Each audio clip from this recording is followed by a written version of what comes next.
نحمدہ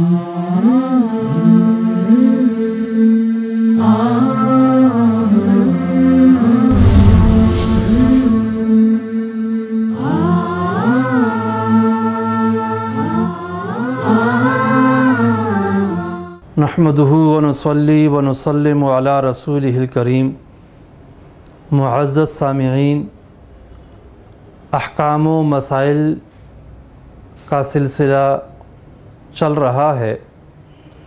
آج کی مجلس میں تیمم کے سلسلے میں چند معروضات پیش کرنی ہیں۔ صحیح مسلم میں ابو ہریرہ رضی اللہ تعالی عنہ کی روایت ہے، رسول اللہ صلی اللہ علیہ وسلم نے ارشاد فرمایا، فضلت علی الانبیاء بست، اللہ تبارک و تعالیٰ نے مجھے 6 خصوصیات دے کر تمام انبیاء پہ فضیلت بخشی ہے۔ اوتیت جوامع الکلم، پہلی بات یہ ہے کہ مجھے جامع الکلم دیا گیا ہے۔ وَأُرْسِلْتُ إِلَى النَّاسِ كَافَّةً، نمبر 2، اللہ تبارک و تعالیٰ نے مجھے تمام دنیا تک تمام انسانوں کی طرف نبی بنا کر بھیجا ہے۔ وَخُتِمَ بِي النَّبِيُّونَ، اور مجھ پہ تمام انبیاء کا سلسلہ ختم ہو گیا۔ وَجُعِلَتْ لِيَ الْأَرْضُ مَسْجِدًا وَطَهُورًا، ایک خصوصیت یہ ہے کہ اللہ تبارک و تعالیٰ نے میرے لیے اور میری امت کے لیے زمین اور مٹی کو طہور پاک بنایا ہے، تیمم کرنے کا حکم دیا ہے۔ پچھلی امتوں میں تیمم کا حکم نہیں تھا، اس امت میں خاص طور پر تیمم کی اجازت بھی آئی ہے۔ اصل حکم تو یہی ہے کہ اگر پانی موجود ہے، بندہ تندرست ہے، بیماری بھی نہیں ہے، ٹھنڈک بھی نہیں ہے، موسم بھی صحیح ہے، تو حکم یہی ہے کہ پانی سے وضو کیا جائے اور غسل کیا جائے۔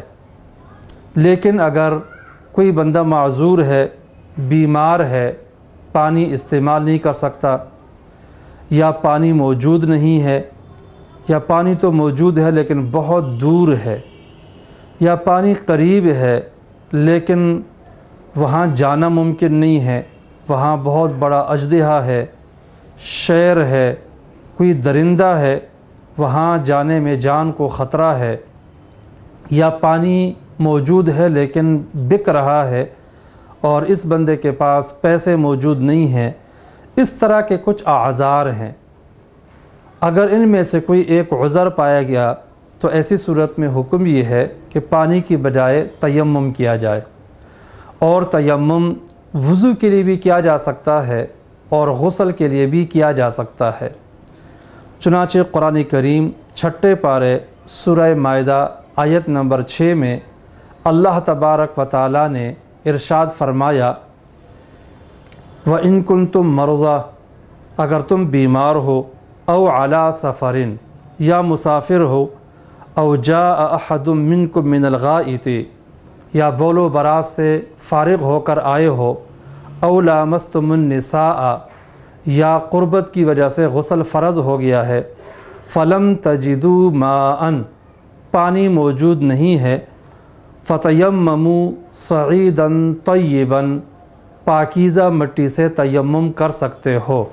قرآن کریم نے اجازت دے دی، اور آپ صلی اللہ علیہ وسلم نے متعدد احادیث میں تیمم کی اجازت دی ہے، اس لیے تیمم کرنا بالاتفاق جائز ہے اور مشروع عمل ہے۔ قرآن کریم میں اللہ تبارک و تعالیٰ نے تیمم کے 2 فرائض بیان کیے ہیں۔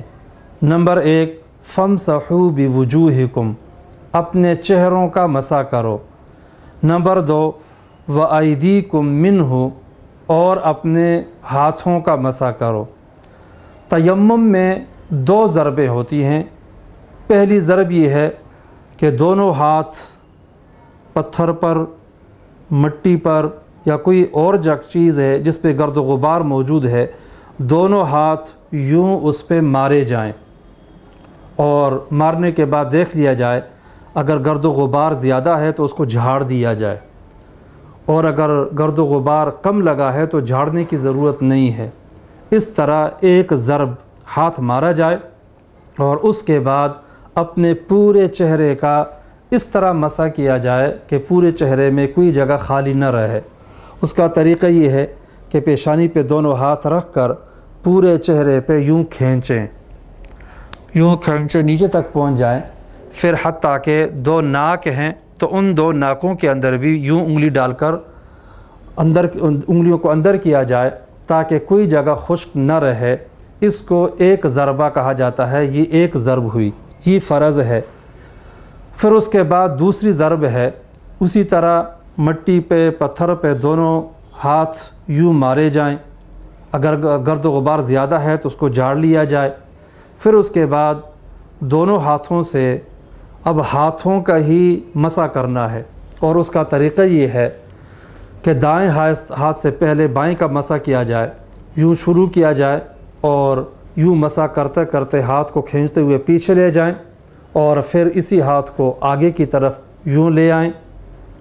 پھر بائیں ہاتھ کا یوں مسح کیا جائے کہ پیچھے سے ہاتھ یوں کھینچا جائے اور پھر آگے کی طرف لایا جائے، اور اس کے بعد دونوں انگلیوں کو یوں آپس میں ملا لیا جائے۔ اس طرح یہ تیمم ہو گیا۔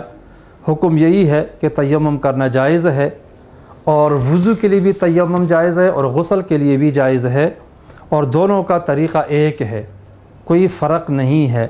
صحیح بخاری وغیرہ میں ایک بڑا عجیب واقعہ نقل کیا گیا ہے۔ دو صحابہ تھے، حضرت عمر اور عمار بن یاسر رضی اللہ تعالی عنہم، سفر پہ جا رہے تھے۔ اتفاق سے دونوں کو احتلام ہو گیا، غسل فرض ہو گیا۔ تو ان حضرات کو اب یہ معلوم نہیں تھا کہ غسل کے لیے تیمم ہے بھی یا نہیں، اگر ہے تو کیا طریقہ ہے۔ حضرت عمر رضی اللہ تعالی عنہ نے ایسے موقع پہ تیمم نہیں کیا، چونکہ جنابت کی حالت میں تھے، تو اسی طرح آ گئے اور بعد میں غسل کر کے نماز وغیرہ پڑھی۔ لیکن عمار بن یاسر رضی اللہ تعالی عنہ نے عجیب طریقے سے تیمم کیا کہ جہاں مٹی پڑی ہوئی تھی اس ساری مٹی کے اندر اوٹ پوٹ ہو گئے، اور وہ مٹی اپنے پورے جسم پہ مل لی جس طرح کے غسل کیا جاتا ہے۔ یہ دونوں حضرات آپ صلی اللہ علیہ وسلم کی خدمت میں آئے، آپ صلی اللہ علیہ وسلم کے سامنے اپنا واقعہ بیان کیا، تو رسول اللہ صلی اللہ علیہ وسلم نے حضرت عمار بن یاسر سے فرمایا کہ اتنی مٹی لے کر اپنے جسم پہ ملنے کی ضرورت نہیں تھی، بلکہ آپ کے لیے یہی کافی تھا کہ دو ضربے مارتے، جس طرح کہ وضو کے لیے تیمم کیا جاتا ہے، غسل کے تیمم کا بھی یہی طریقہ ہے۔ معلوم ہوا کہ وضو اور غسل کے لیے ایک ہی طرح تیمم کیا جاتا ہے، دونوں میں فرق موجود نہیں ہے۔ تیمم کا حکم یہی بھی ہے کہ اگر رات کو غسل فرض ہو گیا اور صبح جو ہے وہ غسل کرنا ہے، تو بہتر طریقہ یہ ہے کہ رات کو ویسے غسل کر لیا جائے، لیکن اگر کرنا ممکن نہیں ہے تو ویسے وضو کر لیا جائے، اگر وضو نہ ہو تب بھی تیمم کر لیا جائے تو یہ اچھی بات ہے۔ اس سے ناپاکی کے اندر خفت آ جاتی ہے، کمی آ جاتی ہے۔ اللہ تبارک و تعالی ہم سب کو احکام و مسائل سمجھنے اور ان کے مطابق زندگی گزارنے کی توفیق نصیب فرمائے۔